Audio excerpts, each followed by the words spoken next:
जैसा कि हम जानते हैं क्लाइमेट चैप्टर में हम लोगों ने पढ़ा था कि बहुत सारे ऐसे तत्व हैं जो हमारे जलवायु को प्रभावित करते हैं।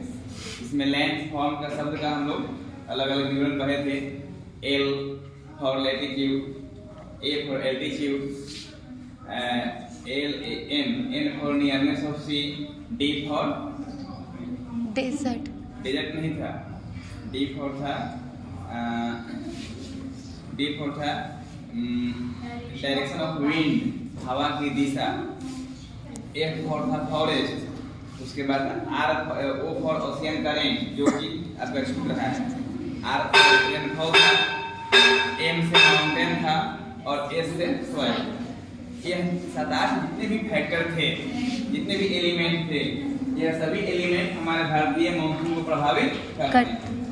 अब हम भारतीय जो मानसून है वो है क्या, इसके बारे में बात जानेंगे कि भारतीय मानसून है क्या। ठीक है, तो मानसून शब्द पर हम बात करेंगे। क्या है? अगर इंटरेस्ट नहीं है तो कृपया आप क्लास छोड़ सकते हैं, कोई प्रेशर नहीं। हम भारतीय मानसून को देखेंगे। भारतीय मानसून, यह मानसून जो शब्द है अरबी शब्द मौसम से लिया गया। मौसम का अर्थ होता है ऋतु, और मौसम का अर्थ होता है ऋतु। हमारे यहाँ 6 ऋतुएं हैं, ठीक है ना। जैसे अभी चल रहा है शीत ऋतु, हेमंत, शिशिर, बसंत, ग्रीष्म, वर्षा। इस तरीके से हमारे यहाँ 6 ऋतु हैं, ठीक है ना। तो ऋतु को ही अरब में मौसम कहते हैं, और मौसम का ही एक मतलब दूसरा नाम जो आम हिंदी में मानसून के नाम से जाना जाता है। ठीक है, अब हम इसकी उत्पत्ति की बात करेंगे। नामकरण को समझ गए कि मानसून कहते किसे हैं। तो मानसून ऋतु का ही दूसरा नाम है। मौसम अरबी शब्द है जिससे मानसून बना, और मानसून जो एक ऋतु ही है। ठीक है, वैसा ऋतु, वैसा स्थिति जो हम भारतीय मानसून के संदर्भ में यहाँ के वायुमंडलीय दशा को हम जानते हैं। ठीक है, तो अभी इसके बारे में जानने के लिए हम फिर चलते हैं कि किस प्रकार भारतीय मानसून को हम समझ पाएंगे। इसके लिए हम एक स्थिति को देखेंगे जब सूर्य विषुवत रेखा के उत्तरी हिस्से में होती है, उसे हम उत्तरायण कहते हैं। जब दक्षिणी हिस्से में होती है दक्षिणायन। उत्तरी हिस्से में जब होती है तो उत्तर दिशा में यानी उत्तरी गोलार्ध में सूर्य की किरणें प्रत्यक्ष रूप से चमकती है।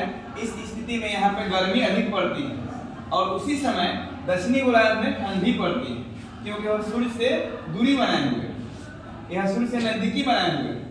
यहाँ पे लो प्रेशर का क्षेत्र बना होता है, यहाँ पे कम प्रेशर क्षेत्र बना होता है। भारतीय मानसून की उत्पत्ति का काल भी यही है, जब सूर्य उत्तरायण होता है। जब सूर्य उत्तरायण होता है तब उत्तरी गोलार्ध में सूर्य सीधी चमकती है, और यहाँ पे लोअर प्रेशर का बेल्ट बनता है, लो प्रेशर का बेल्ट बनता है।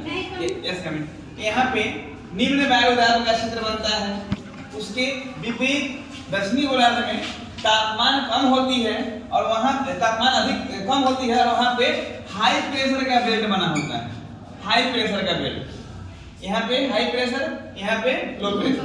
हमारा भारत यहाँ है, और इस स्थिति में भारतीय क्षेत्र या उत्तरी गोलार्ध क्षेत्र में गर्मी अधिक गिर रही है, यहाँ पे ठंडी अधिक गिर रही है। अभी स्थिति विपरीत है। वर्तमान में अभी चल रहा है 26 नवंबर है। अभी भारत नहीं, पूरे विश्व में जो सूर्य है वह दक्षिणायन है। सूर्य इधर चमक रहा है, इधर कम चमक रहा है। हम लोग यहाँ ठंडा ज्यादा गिर रहा है, क्योंकि सूर्य की सीधी किरण यहाँ नहीं पहुंच पा रही है, यहाँ पहुंच पा रही है। लेकिन तब जब हमारे यहाँ जून जुलाई का मौसम होता है, कब का? जून जुलाई का। जून जुलाई में क्या होता है, हमारे यहाँ गर्मी अधिक पड़ती है, सूर्य सीधा चमकता है। इस स्थिति में यहाँ पे ताप अधिक होता है, यानी कि हाई टेम्परेचर रहता है। क्या रहता है? High temperature. मैं बताया था कि जब हाई टेम्परेचर हो जाए तो वहां पे प्रेशर क्या बनता है? लो। जहाँ पे लो टेम्परेचर होगा वहां प्रेशर बनेगा हाई। यह सूत्र को हमेशा याद रखिएगा, LT इक्वल टू LP और HT equal to LP, LT equal to HP। यानी कि हाई टेम्परेचर लो प्रेशर, जहां हाई टेम्परेचर होगा वहां लो प्रेशर होगा, जहां पे लो टेम्परेचर होगा वहां हाई प्रेशर होगा।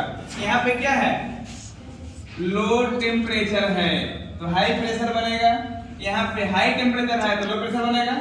यानी कि ताप अधिक तो दाब कम, ताप कम तो दाब अधिक। ठीक है, अब देखिए ऐसा होता है तो क्या होता है। अब देखिए यहाँ पे आपको पता है कि पृथ्वी के उत्तरी गोलार्ध में 71% हिस्से पर स्थल है, 29% हिस्से पर जल है। इस हिस्से में 71% पर जल है और 29% हिस्से पर स्थल है। यहाँ स्थल कम है, जल अधिक है।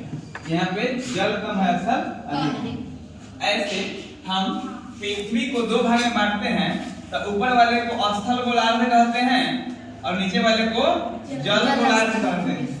क्योंकि यह जल इधर ज्यादा है, इधर जल कम है, तो एक स्थिति बनती है कि यहाँ पे जल अधिक है, यहाँ पे जल कम है, यहाँ पे गर्मी अधिक है, यहाँ पे गर्मी कम है। वाष्पीकरण तो इधर भी हो रहा है, इधर जल तो है ही नहीं, वाष्पीकरण कम हो रहा है, यहाँ वाष्पीकरण हो रहा है। जल अधिक है, वाष्पीकरण हो रहा है। वाष्पीकरण होगा तो बादल अधिक बनेंगे। इधर के वायुमंडल में वाष्पीकरण अधिक होने से बादल अधिक बन गया है। इधर पे अधिक तापमान है तो यहाँ पे प्रेशर लो बना हुआ है।